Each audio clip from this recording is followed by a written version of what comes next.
সময় সংলাপে স্বাগত জানাচ্ছি আমি তুষার আব্দুল্লাহ। সময় সংলাপে আজ আমার সঙ্গে যোগ দিয়েছেন সাংবাদিক আফসান চৌধুরী। আফসান ভাই, স্বাগত আপনাকে সময় সংলাপে। আমরা এই যে মার্চের যখন আমরা মুক্তিযুদ্ধ নিয়ে আলোচনা করি, একটা সব সময় একটি ধারণার মধ্যে দিয়ে আলোচনাটা করতে হয় যে মার্চে তো আসলে শত্রু আমাদের শহরে আসলো। এই আসার প্রক্রিয়াটা তো আচমকা না, হঠাৎ করে না, এটা একটা পর্যায়ক্রমিক আসা, কিন্তু একটা অতর্কিত আক্রমণ হিসেবেই তো আসলো। এটা বিষয়টা কি, যদি আপনি ইতিহাসে দেখেন, যেমন এই ভাষা আন্দোলনের সময়তে লোকজন ভাবে যে 52 থেকে ভাষা আন্দোলন শুরু হয়েছে। প্রথমত এটা এখন আর কেউ খুব একটা বলবে না, 48 থেকে শুরু হয়েছে, 52 গিয়ে গোলাগুলিটা হয়েছে। কিন্তু আপনি যদি ইতিহাসের দলিলপত্র দেখেন, আপনি দেখবেন যে 1906 সালে যখন মুসলিম লীগ হচ্ছিল, তখনও কিন্তু ওখানকার বাংলাদেশের রাজনীতিবিদরা উঠে বলেছে যে হ্যাঁ আমরা মুসলিম লীগ করতে চাই, কিন্তু তারপরে যে বাংলা ভাষা ছেড়ে দেবো তা না। তাহলে এটা বয়স তো অনেক দীর্ঘদিনের। হঠাৎ করে 52-তে গুলি করার কোনো কারণ নেই। 48-এ আন্দোলন হয়েছে, এপ্রিল মাস 48-এ। ঠিক তেমনি ভাবে আপনি যদি দেখেন বাংলাদেশে আর্মি কি তারা মার্চ মাসে ধরেন এসছে, কিন্তু মার্চ মাসের অনেক আগে আপনি যদি একটা বই আছে পাকিস্তানিদের একটা বই, এন্ড গেম নাম, ব্রিগেডিয়ার আইয়ে রহমান বইটা লিখেছেন। উনি বলছেন নির্বাচনের পরপরই বোধহয় পাকিস্তান আর্মি সিদ্ধান্ত নিয়ে ফেলেছে যে আক্রমণ তারা করবে। আচ্ছা, এবং এই আক্রমণের পরিপ্রেক্ষিতে তারা এখানে সৈন্য আসা শুরু হয়েছে। তো সবাই জানে তো সৈন্য তো ভালোবেসে আসছে না, তারা আসছেই আক্রমণের সিদ্ধান্ত নিয়ে। এবং বিভিন্নভাবে বিভিন্ন তথ্যে দেখা যায় মতানুসারে বিভিন্ন কথা। তবে তারা যে আক্রমণ করবে এই সিদ্ধান্ত অন্তত কয়েক মাসের, কারণ প্রস্তুতিও তো তাদের নিতে হয়েছে তাদের। অতএব মার্চের রাতে যখন তারা আক্রমণ করছে, যখন চলে যাওয়ার পরে এত সিদ্ধান্ত হয়েই গেছে। এবং আমি যখন পাকিস্তানিদের সঙ্গে কথা বলছিলাম, এটা কিন্তু তারা অস্বীকার করে না যে আক্রমণের সিদ্ধান্ত পাকিস্তানের স্বার্থে আমরা আক্রমণ করেছি, এরকম একটা কথা। তাদের রাজনৈতিক সিদ্ধান্ত, কিন্তু সেনাবাহিনীর একটা সিদ্ধান্ত, সেনাবাহিনীর সিদ্ধান্ত। অতএব অতর্কিত কোনো বিষয় ছিলই না, এটা একেবারে পরিকল্পনা করে তারা হত্যা করেছে। এবং কোন জায়গায় আপনি যদি মার্চের কেন্দ্রগুলো দেখেন, এটা তো পরিকল্পনা ছাড়া হয় না। অপারেশন সার্চ লাইট তো সবাই শুনেছে। এই যে নির্বাচন করা, পুলিশকে আক্রমণ করব, বিডিআরকে আক্রমণ করব, ইউনিভার্সিটিতে আক্রমণ করব, চতুর্থ শ্রেণীর কর্মচারীদের আক্রমণ করব, বস্তি আক্রমণ করব, হিন্দুদের আক্রমণ করব, এই হচ্ছে মোটামুটি তাদের মূল কেন্দ্রস্থল। এটা তো পরিকল্পনা ছাড়া সম্ভব নয়। আমাদের বুঝতে হবে যে এটা পাকিস্তানের যে সেই সময় যে সরকার ছিল, সেই রাষ্ট্র ছিল, এটা সেই রাষ্ট্রের প্রকাশ। তাদের কাছে শত্রু চিহ্নিত হয়েছে, অতএব শত্রুকে আঘাত করা। এবং সেই জায়গা থেকে আমাদের তো একটা প্রস্তুতি, যে প্রতিরোধের যে প্রস্তুতি, সেই প্রস্তুতিটাও তো একরকম মনস্তাত্ত্বিক প্রস্তুতি ছিল।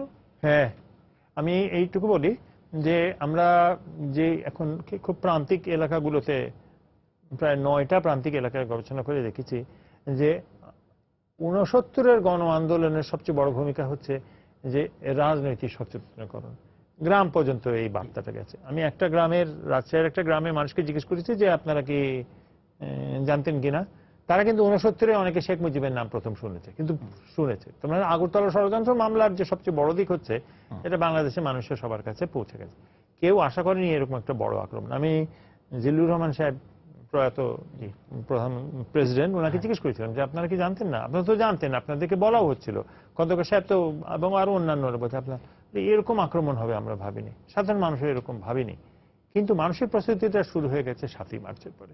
এবং এই প্রস্তুতি এই 7 তারিখ থেকে 25 তারিখ পর্যন্ত, যেটা মানসিক প্রস্তুতির সময়, সাবল্যের সময়। এবং পাকিস্তানিরা এই সময়টাকে বুঝতে পারেনি। পাকিস্তানিরা 70-এর নির্বাচনকে যেমন বুঝতে পারেনি, তারা ভাবেনি যে আওয়ামী লীগ এরকম ভাবে জিতবে। পাকিস্তানিরা ঠিক তেমনি ভাবে বুঝতে পারেনি যে মানুষ প্রস্তুত হয়ে গেছে। আপনি যদি আমি যে প্রতিরোধের সময় আমরা যদি প্রতিরোধের দলিলপত্র যদি দেখি, তাহলে দেখবেন যে সারা বাংলাদেশে এমন কোনো জায়গা নেই যেখানে প্রতিরোধ হয়নি। আহ্বান করে নিয়ে গেছে, কোনো জায়গায় হয়নি। তাহলে এই প্রতিরোধটা এলো কি করে? আর এমন তো না যে তখন সেলফোনের যুগ ছিল যে একে অন্যকে বলেছে যে হ্যাঁ প্রস্তুত হও। মানসিকভাবে ঢাকার আক্রমণটা পাকিস্তানিদের জন্য সবচেয়ে বড় পাওয়া যায়। 25শে মার্চে যেদিন তারা আক্রমণ করেছে, সেদিন তারা যুদ্ধে হেরে গেছে এবং এই প্রতিরোধটাকে তারা জ্বালিয়ে দিয়ে গেছে। সেই প্রতিরোধ এপ্রিল মাসের শেষ পর্যন্ত ছিল এবং সেটা পরাজয়ের বীজ তারা নিজেরাই বপন করেছে। পরাজয়ের বীজ তারা নিজেরাই বপন করেছে। প্রথমত রাজনৈতিকভাবে বীজ বপন করেছে 1947 সালে, আর সামরিকভাবে যদি আপনি দেখেন তাহলে বীজ বপন করেছে 25শে মার্চের রাত্রে। এটা একেবারে এটা পাকিস্তানিদের কোনো বলার কোনো নেই। পাকিস্তানিরা ভেবেছে 25 তারিখ কি 26 তারিখে এই কিছু মানুষ মেরে ফেলে এই দেশটাকে ঠিক করে ফেলবো। এর চেয়ে আহাম্মক জিনিস একটা দেশ সেনাবাহিনী করতে পারে, এটা ভাবা যায় না। পাকিস্তানিরা সেই কাজটাই করেছে। আমরা বিরতিতে যাবো আফসার ভাই। যাওয়ার আগে 7ই মার্চের যে প্রেক্ষাপট আছে, 7ই মার্চ তো একটা গুরুত্বপূর্ণ যে বিষয়, এই বঙ্গবন্ধুর যে ভাষণ, সরদ উদ্যানের যে ভাষণ, সেইটা দিয়ে আলোচনা যদি আপনি শুরু করেন, তারপর আমরা আবার বিরতিতে। 7ই মার্চটা হচ্ছে যে মুহূর্তে মানুষ সিদ্ধান্ত গ্রহণ করছে, শেখ সাহেব সিদ্ধান্ত গ্রহণ করছে যে আমি এই মানুষকে একসাথে সংগঠিত করবে। এই সংগঠিত করার বিষয়টা কিন্তু অনেকে ভাবে যে স্বাধীনতার ঘোষণা, এই ঘোষণা না। শেখ সাহেবের কোনো, আমার মতে আওয়ামী লীগ পন্থী মানুষগুলো যদি, এবং বিশেষ করে আওয়ামী লীগ পন্থী বুদ্ধিজীবীগুলো যদি একটু শেখ সাহেবের উপরে গবেষণা করতো, তাদের কাছে পরিষ্কার হয়ে যেত যে তিনি বিভিন্ন সময় তার কৌশলগুলো পরিবর্তন করেছেন। কিন্তু তিনি খুব দৃঢ়তার সাথে যেটা মনে করেছেন যে আমি যে জিনিসগুলো চাপ দিয়ে, গোপন ষড়যন্ত্র কিন্তু শেখ সাহেব খুব কম করেছেন। এটা 61 সালের পরে শেখ সাহেব আর কোন ষড়যন্ত্রমূলক প্রচেষ্টা। আপনি এই বিষয়ে বিস্তারিত বলবেন, আমি একটু বিরতিতে যাচ্ছি আফসান ভাই। তবে আপনি 7ই মার্চ প্রসঙ্গে ছিলেন, বলছিলেন যে বঙ্গবন্ধু গোপন ষড়যন্ত্র কমই করেছিলেন। হ্যাঁ, উনি কোন সময় গোপন রাজনীতি করেননি। এবং আপনি যদি, এবং বিষয়টা হলো যে এই বাংলাদেশ প্রতিষ্ঠার বা আলাদা দেশ প্রতিষ্ঠার, পাকিস্তানের বাইরে আলাদা দেশ প্রতিষ্ঠার প্রচেষ্টাটা শুরু হয়েছে 47 সালে, এই অর্থাৎ 14ই অগস্টের আগে কলকাতাতে শুরু হয়েছে। কারা এটা করেছেন? এটা করেছেন তৎকালীন যেটা মুসলিম লীগ ছিল, তার যে ছাত্র, যারা শেখ সাহেব সহ অন্যান্য যারা ছিলেন, এটা নেতৃত্ব দিয়েছেন এক ব্যক্তি, শেখ সাহেবের ঘনিষ্ঠ মানুষ মোয়াজ্জেম আহমেদ চৌধুরী। উনি সিলেটে ছিলেন, ছাত্র শক্তি করতেন, পরবর্তীকালে এসে মুসলিম লীগের ছাত্র সংগঠন করতেন, কমিউনিস্ট এক সময় ছিলেন, বামপন্থী ছিলেন। তিনি আমাকে বলছিলেন যে আমরা যখন এইসব শুরু করলাম, যখন বিশেষ করে যৌথ বাংলা আন্দোলনটা যখন ব্যর্থ হয়ে গেল বিভিন্ন কারণে, তখন তারা সিদ্ধান্ত নিলেন ইনার গ্রুপ বলে একটা গ্রুপ তারা তৈরি করবে। তো আমি জিজ্ঞেস করেছিলাম যে আপনাদের গ্রুপের নেতা ছিল কি? ধরেন তিনি নেতা ছিলেন, কিন্তু একটা কথা খুব বলছিলেন যে আমরা কিন্তু সবসময় ভেবেছি যে নতুন দেশের প্রধান হবে শেখ মুজিব। এইটা কিন্তু আমাদের যদি এটা গবেষণাটা থাকতো, আমরা এটা খুব পরিষ্কার হয়ে যেত যে শেখ মুজিব কেন, যে দৃঢ়তা তিনি দেখাচ্ছেন তখন 47ও, সেই দৃঢ়তা থেকেই কিন্তু জন্ম হয়েছে পরবর্তীকালে রাজনীতি। এবং যারা এই আমি মুসলিম লীগ করেছেন দুজন, তারা ওই সর্ববঙ্গীয় মুসলিম লীগ থেকে আলাদা এই কারণে যে পূর্ববঙ্গের এই দুজন মানুষ, একজন শেখ সাহেব আরেকজন হয়েছেন মৌলানা ভাসানী, তারা কিন্তু পশ্চিমবঙ্গের রাজনীতির সঙ্গে যুক্ত না। সারওয়ার্দী এবং আবুল হাশেম তারা ছিলেন। এরপরে আপনি দেখুন 54 পর্যন্ত, বা আমি যতগুলো গবেষণায় যতগুলো পাই, এবং আমি মনে করি যে এটা হওয়া দরকার যে বাংলাদেশের প্রচেষ্টার মধ্যে সকল প্রচেষ্টায় তারা শেখ সাহেবের, আমরা যদি বলি দোয়া চাইতে এসছে, জানাতে এসছে, শেখ সাহেব কোনটার সঙ্গে জড়িত হননি। উনি জড়িত হয়েছিলেন একবার মাত্র, সেটা হলো 1958 সালের পরে। অন্যান্য যারা বলেছে এবং কয়েকজন এটা লিখেছে, এই 58 সালের পরে যখন মার্শাল ল হয়ে গেল, তখন শেখ সাহেব মনে করলেন যে আর এটার কোনো ভবিষ্যৎ নাই, একেবারে ভবিষ্যৎ নাই, এটা নিয়ে আগানোও যাবে না। তিনি তখন এখানকার কমিউনিস্ট পার্টির সঙ্গে যোগাযোগ করলেন, এবং খোকা রায়ের বইতেও এটা উদ্ধৃত আছে। তিনি বললেন দেশ স্বাধীন করতে হবে, পাকিস্তানিদের সঙ্গে থাকবো না। এবং আমি মনে করি এটা খুব মৌলিক। শেখ সাহেবের আওয়ামী লীগ আর সারওয়ার্দীর আওয়ামী লীগ এক না, তফাৎ, একেবারে তফাৎ। এবং সেটা সারওয়ার্দীর লেখাতেও আছে। শেখ সাহেব স্বাধীন করতে চেয়েছেন, এবং উনি 61 সালে উনি মোয়াজ্জেম চৌধুরীর মাধ্যমে ইন্ডিয়া গিয়েছিলেন, কিন্তু উনি অ্যারেস্ট হয়ে যান, তারপরে ফেরত আসলেন। তারপরে তিনি আর কোনোদিন এই ষড়যন্ত্রের রাজনীতি, এটাকে আমি যদি বলি ষড়যন্ত্র, তাদের দৃষ্টিভঙ্গি, তাদের দেশের ষড়যন্ত্র উনি কোনোদিন করেননি। এটা তো লজ্জা। আগরতলা ষড়যন্ত্রের মামলার সঙ্গেও তিনি জড়িত ছিলেন, তারা জানতেন কিন্তু জড়িত ছিলেন না। তিনি কিন্তু নিরেট ভাবে, যেটা লোকজন অনেকে তার কথা বলে যে তিনি কেন স্বাধীনতা ঘোষণা করলেন না কেন, শেখ সাহেব যদি জীবনে কোনো মেধার পরিচয় দিয়ে থাকেন, সেটা হচ্ছে বাংলাদেশের স্বাধীনতা না ঘোষণা করা। কারণ আপনি যে মুহূর্তে স্বাধীনতা ঘোষণা, ওই দিন আক্রমণ হতো, ওই দিন সবাইকে ধরতো, আন্তর্জাতিকভাবে আমরা একটা সেসেশনিস্ট আন্দোলনে পরিণত হই। তা না হয়ে তিনি যা সবাইকে জানিয়ে দিয়েছেন। এর ফলে যেটা হয়েছে, আক্রমণটা যখন হয়েছে, তার ফলে যেটা হচ্ছে রাজনৈতিক পরাজয় পাকিস্তানের সেই মুহূর্তে হয়ে গেছে। রাজনৈতিক পরাজয় পাকিস্তানের সেই মুহূর্তে হয়ে গেছে। এই রাজনৈতিক পরাজয়টা শেখ সাহেব কিন্তু, এবং আপনি যদি 25 মার্চের আমার একটা ইন্টারভিউ আছে, এটা সামাদ ভাই, বিবিসির সামাদ ভাই আমাকে বলেছিলেন যে তিনি একেবারে রাত্রেবেলা দেখা করতে গেছেন, তাই শেখ সাহেব একা বসে আছে, এবং শেখ সাহেব তাকে বলছেন যে তুই এখানে এরকম করছিস ইত্যাদি। তো শেখ সাহেবকে যখন সে বলছে এরকম, তখন শেখ সাহেবকে বলছে যাও বাসা চলে, যখন এই আক্রমণ শুরু হবে, তখন বলছে যে I have given you independence, go and preserve it. আমি তোমাদের স্বাধীনতা দিয়েছি, তোমরা এটা রক্ষা করো। তখন তিনি নিশ্চিত ছিলেন যে এটা হতে যাচ্ছে। এখন এটা হিসাব নিকাশ হতে পারে কতজন এই হয়েছে, কতজন হচ্ছে, কিন্তু এই যে নিশ্চিতি এবং এই যে যে রাজনৈতিক ধারাকে তিনি নিয়েছিলেন, অর্থাৎ নির্বাচনের ভিত্তিতে পরিবর্তন, তারপরে যদি আন্দোলন হয় নির্বাচনে তাদের ওনার ক্ষমতা না দেওয়া, সেটা অন্য কথা, এইটা শেখ সাহেব রক্ষা করেছিলেন। এবং আমার মনে হয় এই প্রস্তুতিটা কিন্তু 7 তারিখে ছিল। আপনি যদি স্বাধীনতা ঘোষণা করতেন কি প্রস্তুতির পার্থক্য হতো, কিন্তু স্বাধীনতা না ঘোষণা করেন ঘরে ঘরে দুর্গ গড়ে তোলো, এই কথাটা সারা বাংলাদেশকে উজ্জীবিত করেছে। আমি আওয়ামী লীগপন্থী লোক না, আমি গবেষক। আমি তারপরে বলি যে 7 তারিখের ঘোষণাটার কারণে 25-এর পরে যে প্রতিরোধটা হয়েছে এটা সম্ভব হয়েছে, প্রস্তুতিটা নেওয়া হয়েছে। প্রস্তুতি নেওয়া হয়েছে। অতএব এটা হয়েছে এই কারণে এটা মৌলিক, এই কারণে এটা গুরুত্বপূর্ণ। ওটা স্বাধীনতার ঘোষণা ছিল না, এত সে সবই ছিল। হ্যাঁ, কিন্তু কেন ছিল না আমি এই জন্য বলছি যে খাদেম হোসেন রাজের বইতে আপনি দেখবেন যে তারা অপেক্ষা করছিল শেখ সাহেব স্বাধীনতা ঘোষণা করবে। শেখ সাহেব স্বাধীনতা ঘোষণা করেনি বলে তারা আক্রমণটা করতে পারেনি। তো আপনি কি চান যে যেটা বোধহয় বদরুদ্দীন ওমর সাহেব লিখেছেন যে শেখ সাহেব কেন ক্যান্টনমেন্টে, আমরা যারা মাঠের সাংবাদিক ছিলাম, এখন তো আর মাঠের নাই, আমরা একটা গুলি লাগে হাজার হাজার মানুষকে উল্টো দিকে দৌড় দিত। পাকিস্তান আর্মি গুলি করে মানে বোম মেরে সারা জনগণকে শেষ করে দিত, এর কোনো কথা হয়, আমি এটা গ্রহণযোগ্য মনে করি না। তিনি যেই জিনিসটা করেছিলেন জনগণের শক্তিটাকে ব্যবহার করেছিলেন এবং আমার মতে সফল হয়েছে। পরবর্তীকালে কি হয়েছে সেটা অন্য কথা, কিন্তু 71 সফল হয়েছে।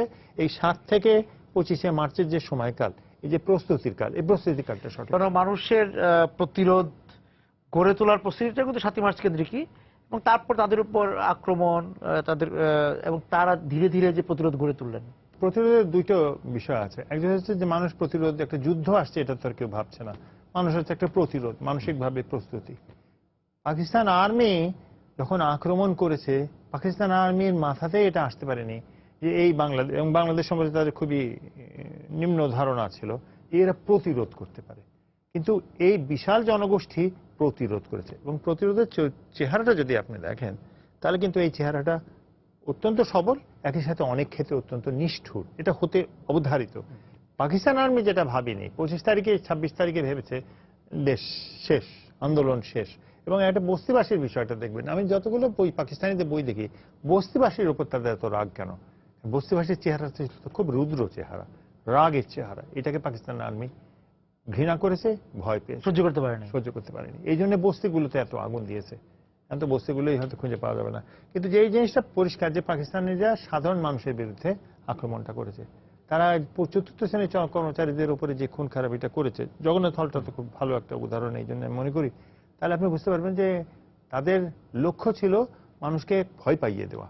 কতজন লোক এই 25 তারিখের রাতে মারা গেছে আমরা তার হিসাব জানি না, কিন্তু সেটার চেয়ে বড় কথা হচ্ছে যে একটা ত্রাস সৃষ্টি করার চেষ্টা, পুরোটা ব্যর্থ হলো। আপনি জিঞ্জিরায় যখন তারা আক্রমণ করতে যাচ্ছে তখন কিন্তু অলরেডি প্রতিরোধ শুরু হয়ে গেছে।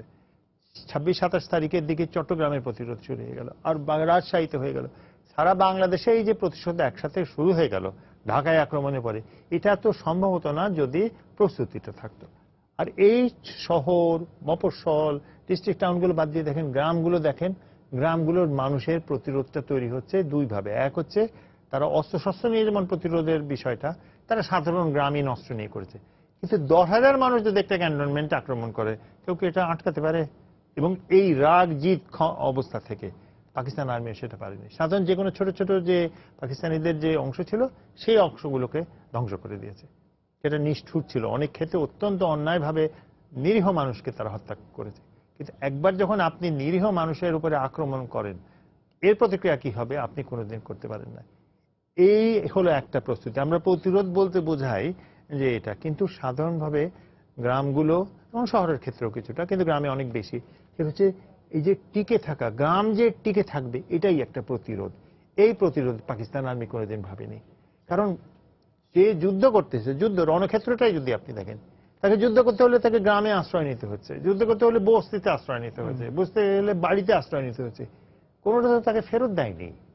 এই প্রতিরোধ পাকিস্তান আর্মির কোনো হিসাব ভাবনায় ছিল না যে একটা গোটা দেশ। এবং আমি বারবার একটা কথা বলি, যেটা আমাকে জেনারেল জগজিৎ সিং আরোরা বলেছিল, বলে দেখো যুদ্ধ করে আমরা পাকিস্তান আর্মিকে আমরা শ্রদ্ধা করি, কারণ তারা অত্যন্ত উন্নত মানের প্রশিক্ষিত একটা আর্মি, এবং আমাদের কত হাজার সৈন্য মারা গেছে, এটা থেকে বোঝা যায় যে পাকিস্তান আর্মি কতটা সবল। কিন্তু আমরাও আক্রমণ করতে পারতাম না যদি আমরা না জানতাম যে বাংলাদেশের মানুষ আমাদের পক্ষে। এই যুদ্ধটায় জিতিয়েছে বাংলাদেশের সাধারণ মানুষ, কারণ তারা যখন একটা দেশের গোটা জনগোষ্ঠী একটা সৈন্যবাহিনীর বিরুদ্ধে চলে যায়, তখন তার সঙ্গে লড়াই করা সবাই যায়। যোদ্ধা। সবাই যোদ্ধা। অর্থাৎ যোদ্ধা বলতে কি বোঝায়? যোদ্ধা সে তো আর যুদ্ধ করছে না, বলছে যে আমি একটা ট্যাঙ্ক নিয়ে যাচ্ছে, দেখিয়ে দিয়ে যাচ্ছে। সেটা তো বিশাল। এবং সবচেয়ে বড় কথা বলছে কেউ প্রতিরোধ করেনি। মানে যে গোটা 9 মাসে আমরা প্রতিরোধহীন ভাবে ঢাকায় যে পরিকল্পনা করলাম যে চলো ঢাকা চলো, এটা ছিলই যে জনগণ আমাদের পক্ষে। এই ভূমিকাটাকে কিন্তু আমরা ধারণ করতে পারি না। আমরা যেটা করি কি, ছোট ছোট রণক্ষেত্রের মধ্যে যুদ্ধকে সীমাবদ্ধ করি। আমার মতে যদি আমাদের এই চোখটা দিয়ে আমরা দেখে বলতে পারতাম যে রণক্ষেত্র আর যুদ্ধক্ষেত্র এক না। রণক্ষেত্র অনেক ছোট, পরিসরটা অনেক ছোট, যুদ্ধক্ষেত্রটা গোটা দেশ, এবং সেই দেশের মানুষগুলো যুদ্ধ করেছে, যারা মানুষকে অন্যকে খাইয়েছে। আমি একটা জায়গায় পড়ছিলাম যে একটা পরিবার, সেই পরিবারগুলো মুক্তিযোদ্ধারা এসছে রাত্রেবেলা, তাদেরকে তাদের যে মুরগি যেটা ডিম বিক্রি করে তাদের হয়তো সংসারের আংশিক চালাতো, সেটাকে জবাই করে রাত্রে খাইয়ে দিয়েছে। আপনি তো এর তো কোনো তো বিকল্প আর আপনি সামনে তুলে ধরতে পারবেন না, যে নিজে অনাহারটাকে সে মেনে নিচ্ছে দেশের স্বার্থে। আমি মনে করি এইগুলোই হচ্ছে জনযুদ্ধ, এবং এই জনযুদ্ধটা বাংলাদেশের মানুষ সম্ভব করেছিল, এই জন্যেই বাংলাদেশের, এবং এটা করেছিল সাধারণ মানুষ। আমাদের পরিসরে এখনো সাধারণ মানুষের বয়ান আসেনি। আমরা এখনো বড় বড় মানুষদের কথাটাই বলি। আমি যে কথাটা বলি যে যেই মেয়েটা, আমি আপনার এই অনুষ্ঠানে আরেকবার বলেছিলাম, যে মেয়েটা হাতটা ছেড়ে দিয়ে পানিতে মিলিয়ে গেল, আমি তার চেয়ে বড় যোদ্ধা আর জীবনও দেখতে পাবো না, এইটা সম্ভব হয়েছিল। এই জন্য আমাদের যদি সামগ্রিকভাবে ৭১টাকে দেখি, আমাদের বোঝা সম্ভব হয় এটা তো জনগণের ৭১। এটা নেতার ৭১ না, মানে রণক্ষেত্রের নায়কের ৭১ না, সেনাবাহিনীর ৭১ না, রাজনীতিবিদের ৭১ না, এটা জনমানুষের ৭১। এইটাই আমাদের বাংলাদেশ পুরোটা একটা সেক্টর। বাংলাদেশ পুরোটাই, যদি সেইভাবে বলেন বাংলাদেশ পুরোটাই একটা সেক্টর। তো অতএব সেই বয়ানটা কই আমাদের ইতিহাসে? আমাদের ওই ইতিহাসে ওটা ভীষণ রকম ভাবে অভাব, এবং আমি মনে করি এটা আমাদের জানা উচিত। ইতিহাস তো রচিত হয়েছে, মানে ৭১-এর ৪,৫০০ থেকে ৫,০০০ বই লেখা হয়েছে। বই লেখা হয়েছে। সেই ইতিহাস নিয়ে যদি আপনি একটু পর্যালোচনা করেন, লিখিত ইতিহাস। লিখিত ইতিহাসের দুইটা দিক আছে। এক হচ্ছে যে যারা ভাবনার দিক থেকে খুব দেশপ্রেমিক, তারা মনে করছে রণক্ষেত্রের ইতিহাসটাই হচ্ছে ৭১-এর ইতিহাস। এটা আমি মনে করি তাদের ভাবনার পরিসরটা হয়তো সীমিত। এটা কিন্তু তারা সততার সঙ্গেই খুব করেছেন। আরেকটা জিনিস হয়েছে যে সুবিধাবাদের ইতিহাসও তৈরি হয়েছে। এই সুবিধাবাদের ইতিহাসের সমস্যা হচ্ছে, ও ভেবেছে যে আমি এটা লিখে আমি কোনো না কোনো জায়গায় কোনো না কোনো ভাবে একটা অর্জন করব। তো আপনি যদি অর্জনের বাইরে থেকে ইতিহাস লেখেন, এরকম অনেক ইতিহাসবিদ আছে, আমরা তাদের খবরও জানি না। আমি হয়তো কিছু কিছু জানি, যেহেতু তারা আমার সঙ্গে যোগাযোগ করে আমার সঙ্গে ইত্যাদি। আমি মনে করি নির্মোহ ইতিহাসের চেয়ে আমি মনে করি এই যে জনগণ যে ধারণাটা, আমরা জনযুদ্ধের ধারণাটাকে পরিষ্কার করতে পারিনি। আমি যখন ওই আমার তথ্যগুলো পড়ি, আমি খুব আশ্চর্য হয়ে যাই যে মানুষ তো স্মৃতিতে ভ্রম এসেই গেছে। মানে গরুর মাংসের দাম, আমি আরেকদিন বলছিলাম যে গরুর মাংসের দাম আর খাসির মাংসের দাম আর জিনিসের দাম, এটা কেউই মনে রাখতে পারে না। আমি যেমন দেখছি যে সবচেয়ে বড় মেয়েদের কথায়, যে আমরা যখন গ্রামে গিয়ে কাজ করেছি, মেয়েদের কথা জিজ্ঞেস করলে কেউ কিছু বলতে পারে না, মেয়েদের কোনো ভূমিকাই নেই এরকম করে বলে। মেয়েদের কি অসুবিধা ছিল এটা বলতে পারে না। শেষ পর্যন্ত আস্তে আস্তে বের হয় যে বিত্তহীন মানুষের জন্য সবচেয়ে বড় অসুবিধা ছিল কাপড় চোপড় ছিল না। এক্ষেত্রে কাপড় চোপড়ের অভাবটা যে একটা বিষয়, এটা আমাদেরকে গবেষণা করে বার করতে হলো, কারণ আমাদের ওই ধারাবাহিকতায় আমাদের কাছে খবরটা আসছে না। এবং আমি একটা মহিলার ইন্টারভিউতে দেখছিলাম, উনি অনেক মানে কষ্ট করে কথাটা বলছে যে উনার যখন মাসিক হতো, উনি যে কি করবেন বুঝতে পারতেন না, এবং একদিন আমাকে অবস্থা হয়ে গেছে, দাগ হয়ে গেছে, উনি আর লজ্জায় বেরোতে পারছেন না, না বেরোলে খাওয়া সংগ্রহ করতে পারবেন না, ওর বাচ্চাকে খাওয়াতে পারবেন না, বিধবা হয়ে একটা মানুষ। সেই মানুষটা কিভাবে গিয়ে যে আরেকজন এসে তার কাপড়টা কেচে দিল, এবং সেই মহিলা নগ্ন অবস্থায় এক জায়গায় লুকিয়ে থাকলো, একটু শুকালো যখন তখন গায়ে দিল। আপনি যদি এটাকে না বলতে পারেন যে ৭১-এর ইতিহাস, তাহলে আপনি আর কোনো ইতিহাসের কথা বলতে পারবেন না। কিন্তু আমাদের অধিকার তৈরি হয় না, একেবারে তৈরি হয় না। কিন্তু আমাদের দেশের যে চর্চা, সেই চর্চায় আপনি দেখেন, আমি ক্লাসের ছেলে মেয়েদেরকে তো সবাইকে দিতে বলি, ওরে আমি গুলি করেছিলাম, আমি মেরেছিলাম। আমাদের দেশে এই রণক্ষেত্র বোধটা এত প্রবল হয়ে গেছে যে এর ফলে প্রান্তিকরণ হয়ে গেছে গোটা দেশের জনমানুষ। তো এটা কেন হয়েছে? এর কারণ হচ্ছে আমরা প্রমাণ করার চেষ্টা করছি, না দেখো ক্ষমতা দখলের ক্ষেত্রে আমারও ভূমিকা আছে। তো আমাদের ৭১-এর ইতিহাসের রাজনীতিকরণটাই হয়ে গেছে বড় সমস্যা। ওটা যদি থাকতো, সাধারণ মানুষে সে খুব নিশ্চিত। সাধারণ মানুষ কিন্তু এই সরকারি মুক্তিযুদ্ধের ইতিহাসে কি লেখা হলো, বিএনপির ইতিহাস আর আওয়ামী লীগের ইতিহাস ওর কাছে কিছু পৌঁছায় না। ও তো ওর গ্রামের ইতিহাস জানে, ওর কাছে গ্রামটাই হচ্ছে বাস্তব, সত্য, এবং ওটা জানে, ওটাকে কেউ এটা তার পটভূমি। ওটাই তার পটভূমি, ওটাতে কেউ নড়াতে পারে না। এই জন্য সে অনিশ্চয়তায় ভুগছে না, ভুগছে আমাদের শিক্ষিত মধ্যবিত্ত শ্রেণী, যে জানে না, যার কোনো ইতিহাস নেই। সেই কারণে সে এই জায়গাটায় ভরে এই ধরনের কথাবার্তায়। তখন একটা জিনিস চিন্তা করুন যে হিন্দুদের ইতিহাসটা, আমরা এটাকে নিয়ে কোনো চর্চা করি না, কিন্তু পাকিস্তানের কাছে হিন্দু বলতে কি বুঝিয়েছিল? পাকিস্তানের কাছে হিন্দু বলতে আমরা যেভাবে হিন্দু বুঝিয়েছি তা না, পাকিস্তানের কাছে হিন্দু বুঝিয়েছে হচ্ছে ভারতীয়। একে হত্যা করাটা আমার একেবারে পবিত্র কর্তব্য। এবং যে নির্মমতার সঙ্গে তারা হত্যা করেছে, এটা আপনি দেখে আপনি মানে এতদিন হিন্দু মানে হচ্ছে ভিন্ন মতাবলম্বী না, না, ভারতীয়। হ্যাঁ, ভারতীয়, এবং তাকে হত্যা করা কাফের, তাকে হত্যা করাটা আমার পবিত্র দায়িত্ব। এবং যে একটা জায়গা, দুর্গাপুর একটা জায়গায়, যেটা আমি মনে করি সবার দেখা উচিত, সেটা হচ্ছে যে ওখানে হিন্দুদেরকে হত্যা করা হচ্ছে। এই হিন্দুরা গ্রামের একটা সাধারণ মানুষ, কিচ্ছু জানে না, তাদেরকে ডেকে নিয়ে গেছে বাংলাদেশের কোনো এক সুবিধা বা মানে এই একটা জায়গা, আপনি যে ভাষাতেই বলেন, মানে জঘন্যতম ভাষাটাই প্রয়োগ করে এই লোক নিয়ে গেছে।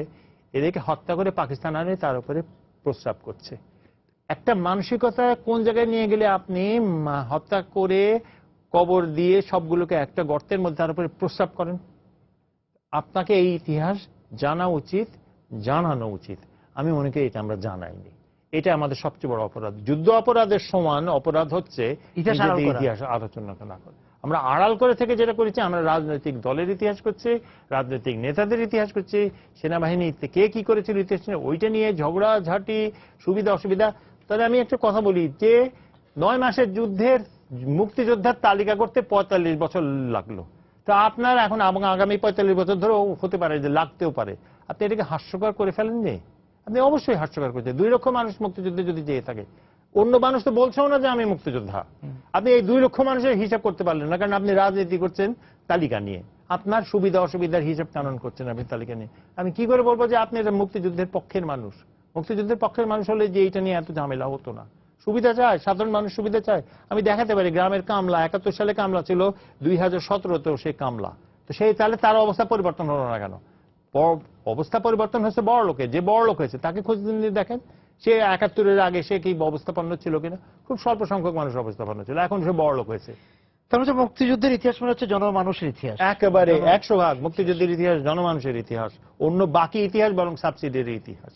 আপনাকে ধন্যবাদ আজকে আমাদের সঙ্গে যোগ দেওয়ার জন্য। দর্শকদের আলোচনা আজকে সময় সংগ্রামের সঙ্গে আলোচনায় আপনাদেরকে ধন্যবাদ জানিয়ে শেষ করছি আজকের সময় সংগ্রাম। দেখা হবে আগামী দিন। সময় সুন্দর।